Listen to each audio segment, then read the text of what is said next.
అందరికీ నమస్కారం అండి. మనం ఈ పత్తి పంటలో ప్రధానంగా రైతులను ఇప్పుడు వేధిస్తున్న సమస్య ఏంటంటే ఈ పురుగు సమస్య. గులాబీ రంగు పురుగు సమస్య, కాయతొలుచు పురుగు సమస్యకు సమర్థవంతంగా పనిచేసే మందులనైతే ఒక 3 రకాల మందులైతే చెప్తాను ఈ షార్ట్ వీడియోలో అయితే. ప్రతి ఒక్కరైతే షార్ట్ వీడియోని పూర్తిగా అయితే చూడండి. మనం వీటి కాంబినేషన్లో పురుగు సమస్య కాంబినేషన్లో మనకు పూత ఎక్కువగా రావడానికి, పూత అనేది రాలిపోకోకుండా ఉండడానికి కూడా కాంబినేషన్స్ అయితే చెప్తాను. మొదటగా అయితే మనకు పురుగు నియంత్రించడానికి మనకు తెలుసుకున్నట్లయితే ఈ జేటీ అగ్రిటెక్ వాళ్ళది కాన్సారా అని దొరుకుతుంది. దీన్ని వాడుకోవడం వల్ల మనకు పత్తి పంటలో వచ్చి అన్ని రకాల పురుగు సమస్య, గులాబీ రంగు పురుగు సమస్య అనేది కంట్రోల్ అవుతుంది. దీన్ని మనం ఒక ఎకరానికి 250 ml డోస్ ప్రకారంగా అయితే వాడుకోండి.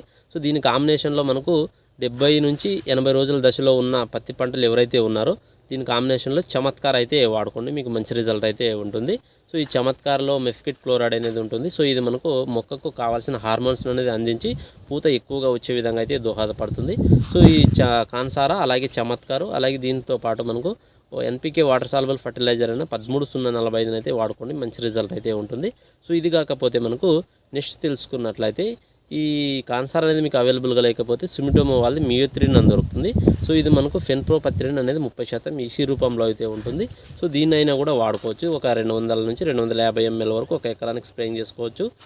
దీని కాంబినేషన్లో కూడా మీరు 70 రోజులు దాటిన వాళ్ళైతే చమత్కార్ వాడుకోండి.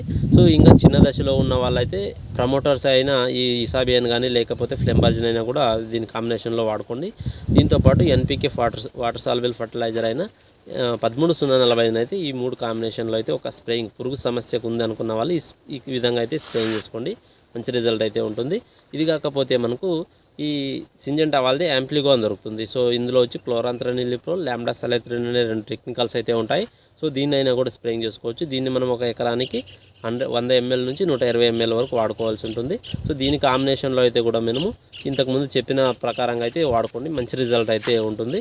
షార్ట్ వీడియోని చూస్తున్న వాళ్ళైతే లైక్ చేసి మన ఛానల్ని సబ్స్క్రైబ్ చేసుకోండి.